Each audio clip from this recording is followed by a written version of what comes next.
زندگی ہے دستور بندگی ہے، ایمان کی تازگی ہے یہ دل کی روشنی، پڑھو قرآن پڑھو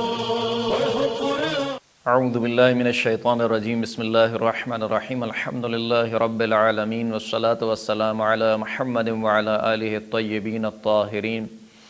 واللعنۃ الدائمۃ علی اعدائہم اجمعین، اما بعد فقد قال اللہ سبحانہ وتعالی فی کتابہ المجید، بسم اللہ الرحمن الرحیم، ومن الناس من یشری نفسہ ابتغاء مرضات اللہ واللہ رؤوف بالعباد۔ محترم سامعین کرام، سورہ مبارکہ بقرہ کی آیت نمبر 207 میں خداوند کریم کچھ لوگوں کے بارے میں خبر دے رہا ہے کہ جو اللہ کی مرضی کی خاطر اپنی جانوں کو فدا کر دیتے ہیں، قربان کر دیتے ہیں۔ فرمائے کہ لوگوں میں سے کچھ ایسے ہیں کہ جو اپنے نفسوں کو بیچ دیتے ہیں ابتغاء مرضات اللہ، اللہ کی مرضی کی خاطر، یعنی اپنے نفس کو بیچ دیتے ہیں اور بدلے میں اللہ کی مرضی خرید لیتے ہیں۔ واللہ رؤوف بالعباد، اور خداوند کریم اپنے بندوں پر بہت زیادہ مہربان ہے۔ یہ آیت جو مولا کائنات امیر المؤمنین علی ابن ابی طالب کی شان میں نازل ہوئی کہ جس میں مولا کائنات کی فداکاری اور جانثاری اس قدر خداوند کریم کو پسند آئی کہ ایک فعل تھا اور اس فعل کی نیت کوئی نہیں جانتا سوائے اللہ کے، اس نیت کو خداوند کریم نے اس آیت میں بیان کیا۔ وہ نیت کیا تھی؟ وَمِنَ النَّاسِ مَن يَشْرِي نَفْسَهُ ابْتِغَاءَ مَرْضَاتِ اللَّهِ، یعنی یہ کام جو ہوا وہ خالصتاً اللہ کی رضا کی خاطر ہوا۔ اس کام میں کوئی اور دوسری نیت شامل نہیں تھی کہ اپنے نفس کو بیچا گیا، اپنے نفس کو قربان کیا گیا خالصتاً رضا الہی کی خاطر۔ روایت کہتی ہے کہ جب جناب ابو طالب علیہ السلام کا انتقال ہوا اور اسی طریقے سے جناب خدیجہ سلام اللہ علیہا بھی اس دنیا سے رخصت ہو گئیں، تو جو مشرکین تھے اور کفار تھے انہوں نے دار الندوہ میں ایک میٹنگ کال کی، تمام قبیلوں کے سردار کو بلایا اور کہا کہ اب ہم کس طریقے سے محمد صلی اللہ علیہ وآلہ وسلم کو روک سکتے ہیں یا ان کو قتل کر سکتے ہیں۔ اور وہاں پر پھر ایک سازش تیار کی گئی کہ ہر قبیلے میں سے ایک نوجوان اٹھے گا رات کے وقت، جس وقت رسول اللہ سو رہے ہوں گے، اور ہر قبیلے میں سے ایک فرد، ایک نوجوان محمد پر حملہ آور ہوگا، اور اس طریقے سے جب محمد قتل کر دیے جائیں گے اور ان کو قتل کرنے والا کوئی ایک قبیلہ نہیں ہوگا تو بنی ہاشم میں جرت نہیں ہوگی کہ وہ کسی ایک قبیلے سے انتقام لیں، اس لیے کہ ان کے قتل میں تمام قبیلوں کا ہاتھ ہوگا، لہٰذا وہ تمام قبیلے سے انتقام نہیں لے سکیں گے۔ یہ وہ سازش تھی کہ جس کی خبر خداوند کریم نے اپنے حبیب حضرت محمد مصطفیٰ صلی اللہ علیہ وآلہ وسلم کو وحی کے ذریعے سے کی۔ ارشاد ہوا کہ وَإِذْ يَمْكُرُ بِكَ الَّذِينَ كَفَرُوا لِيُثْبِتُوكَ أَوْ يَقْتُلُوكَ أَوْ يُخْرِجُوكَ وَيَمْكُرُونَ وَيَمْكُرُ اللَّهُ وَاللَّهُ خَيْرُ الْمَاكِرِينَ، کہ اس وقت کو بھی یاد کرو کہ جب وہ لوگ کہ جنہوں نے کفر اختیار کیا وہ مکر اور سازش کر رہے تھے کہ یا تو تمہیں قید کر لیں یا تمہیں قتل کر دیں یا پھر تمہیں مدینے سے باہر یا پھر تمہیں مکہ سے باہر خارج کر دیں، اور وہ اپنی چالیں چل رہے تھے اور خداوند کریم اپنی تدبیر کر رہا تھا، اور یقیناً خداوند کریم سب سے بہترین تدبیر کرنے والا ہے۔ جب وحی الہی کے ذریعے سے یہ خبر رسول خدا کو پہنچی تو رسول خدا نے مولا کائنات امیر المؤمنین علی ابن ابی طالب کو بلایا اور بتایا کہ اس طریقے سے کفار میرے خلاف سازش کر رہے ہیں اور خدا نے مجھے حکم دیا ہے کہ اب میں مدینے سے ہجرت کر جاؤں۔ اور یہ بات بھی بیان کرنے کے قابل ہے کہ جب تک مکے میں جناب ابو طالب موجود تھے اس وقت تک خداوند کریم نے اپنے حبیب کو حکم نہیں دیا تھا کہ وہ مدینے سے خارج ہو جائیں، یعنی جب تک جناب ابو طالب موجود تھے، زندہ تھے، اس وقت تک جرت نہیں تھی کفار و مشرکین میں سے کسی کی بھی کہ وہ رسول اللہ کو قتل کر سکیں یا رسول اللہ کو کوئی نقصان پہنچا سکیں۔ لیکن جیسے ہی جناب ابو طالب کا انتقال ہوا، خداوند کریم نے حکم دیا کہ اب مکے سے خارج ہو جائیں۔ مولا کائنات نے فقط ایک سوال کیا، اور وہ سوال یہ تھا کہ او تسلمن بمبیتی ہناک یا نبی اللہ، کہ اے رسول اللہ کیا یہاں پر میرے سونے سے آپ کی جان بچ جائے گی، آپ سالم رہیں گے؟ تو رسول خدا نے فرمایا کہ نعم، ہاں تمہارے سونے سے میری جان بچ جائے گی۔ پھر روایت کہتی ہے کہ مولا کائنات نے سجدہ شکر انجام دیا، اور یہ امتیاز بھی مولا کائنات کے حصے میں آیا کہ عالم اسلام میں سب سے پہلی وہ ہستی کی جس نے سجدہ شکر انجام دیا وہ مولا کائنات امیر المؤمنین علی ابن ابی طالب علیہ الصلوۃ والسلام کی ذات گرامی تھی۔ مولا کائنات رسول خدا کے بستر پر لیٹ گئے، رسول خدا کی چادر اوڑھے ہوئے، کفار و مشرکین جو ننگی تلواریں لے کر داخل ہوئے، اور ان کو ذرہ برابر بھی شک نہیں تھا کہ جو لیٹا ہوا ہے وہ محمد نہیں بلکہ کوئی اور ہے، بلکہ وہ یقین رکھتے تھے کہ جو لیٹا ہوا ہے وہ محمد صلی اللہ علیہ وآلہ وسلم ہے۔ یعنی اس رات اگر حملہ ہو جاتا تو یقیناً علی ابن ابی طالب کی جان چلی جاتی۔ جب یہ منظر خداوند کریم نے دیکھا تو ایک مرتبہ جناب جبرائیل اور میکائیل علیہ السلام کی طرف وحی کی اور فرمایا کہ انی قد آخیت بینکما، کہ دیکھو میں نے تم دونوں کے درمیان بھائی چارہ قائم کر دیا۔ وجعلت عمر احدکما اطول من عمر الاخر، اور میں نے تم میں سے ایک کی عمر کو دوسرے کی عمر سے طولانی رکھا۔ فایکما یؤثر اخاہ، بس تم میں سے کون اپنے بھائی پر اپنی جان قربان کرے گا، فدا کرے گا۔ روایت کہتی کہ فاختار کل منہما الحیات،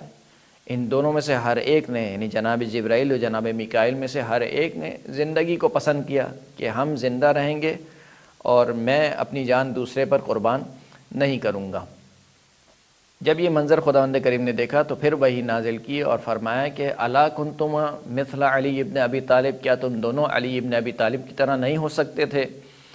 قد آخیت بینہ و بین محمد صلی اللہ علیہ وآلہ وسلم، کہ میں نے علی اور محمد صلی اللہ علیہ وآلہ وسلم کے درمیان بھائی چارہ قائم کیا۔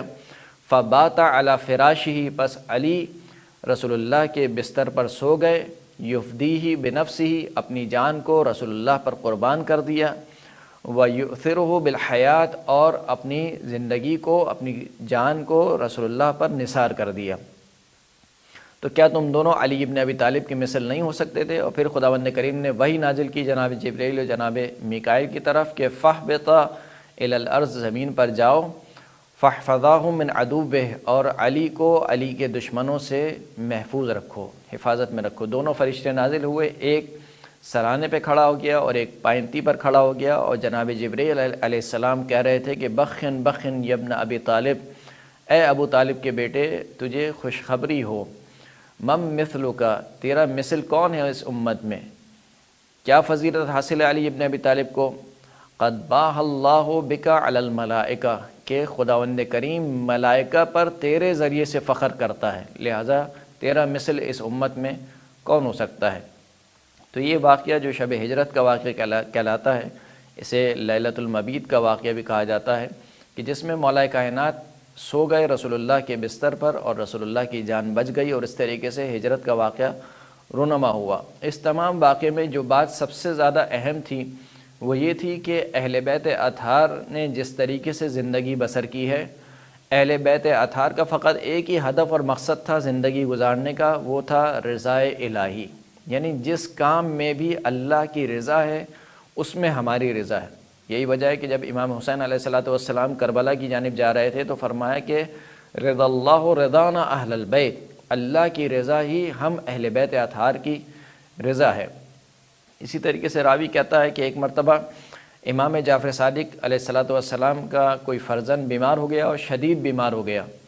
اور میں امام کو دیکھ رہا تھا کہ امام سخت پریشانی کے عالم میں تھے اور امام کے چہرے کا رنگ متغیر تھا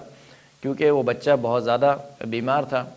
پھر کہتا ہے کہ اتنے میں نے دیکھا کہ امام اپنے دولت قدر میں تشریف لے گئے،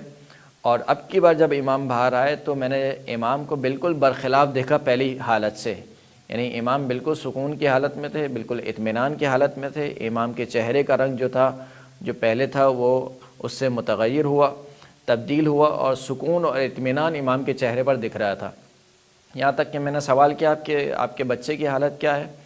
تو امام نے فرمایا کہ میرا بچہ جو ہے وہ قضائے الہی کو لبیک کہہ چکا ہے۔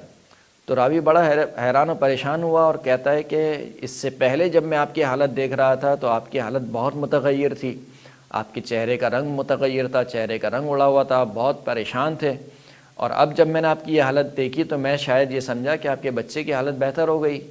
جبکہ آپ کہہ رہے ہیں کہ آپ کے بچے کا انتقال ہو گیا۔ تو انتقال ہونے پر تو یعنی مزید پریشان ہو جانا چاہیے، مزید چہرے کا رنگ اڑ جانا چاہیے، لیکن اتنا اطمینان اور سرور آپ کے چہرے پر۔ تو اس وقت امام نے ارشاد فرمایا ہے کہ فَإِنَّ أَهْلَ الْبَيْتِ إِنَّمَا نَجْزَعُ قَبْلَ الْمُصِيبَةِ، فرمایا کہ ہم اہل بیت اطہار کا طریقہ کار یہ ہے کہ مصیبت سے پہلے ہم کچھ پریشان ہوتے ہیں، کیونکہ اس وقت پریشانی کی بات ہوتی ہے، ایک بچے کی خاطر، ایک اولاد کی خاطر، ایک باپ کو جس طریقے سے پریشان ہونا چاہیے اس طریقے سے وہ پریشان ہوتے ہیں۔ مصیبت سے پہلے ہم پریشان ہوتے ہیں۔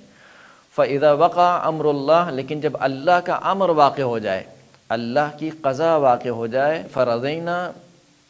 بِقَضَائِهِ، تو ہم اللہ کی قضا میں، اللہ کے حکم میں ہم راضی ہو جاتے ہیں۔ وَسَلَّمْنَا لِأَمْرِهِ، اور اللہ کے امر، اللہ کے حکم کے آگے ہم سر تسلیم خم کر لیتے ہیں۔ یہی وجہ ہے کہ ایک اور روایت میں امام شاعر فرماتے ہیں کہ قلوبنا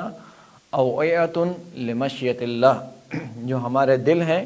وہ مشیت الہی کے ظرف ہیں، یعنی ہم کچھ نہیں چاہتے، وہی چاہتے ہیں جو اللہ چاہتا ہے۔ جس حال میں اللہ ہمیں رکھے ہم اس حال میں راضی ہیں۔ یہ اہل بیت اطہار کا سب سے بڑا ترہ امتیاز، اور جسے کہنا چاہیے سب سے بڑی فضیلت یہ تھی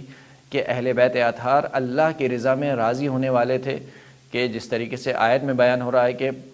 وَمَا تَشَاءُونَ إِلَّا أَن يَشَاءَ اللَّهُ، کہ وہ کچھ بھی نہیں چاہتے، وہی چاہتے ہیں کہ جو اللہ چاہتا ہے۔ اور مومن سے بھی اسی بات کا تقاضا کیا گیا ہے کہ وہ ہر حال میں، چاہے وہ خوشی میں ہو چاہے وہ غم میں ہو، ہر حال میں اللہ کی رضا پر راضی رہے۔ وآخر الدعوانا ان الحمد للہ رب العالمین۔ ماہ رمضان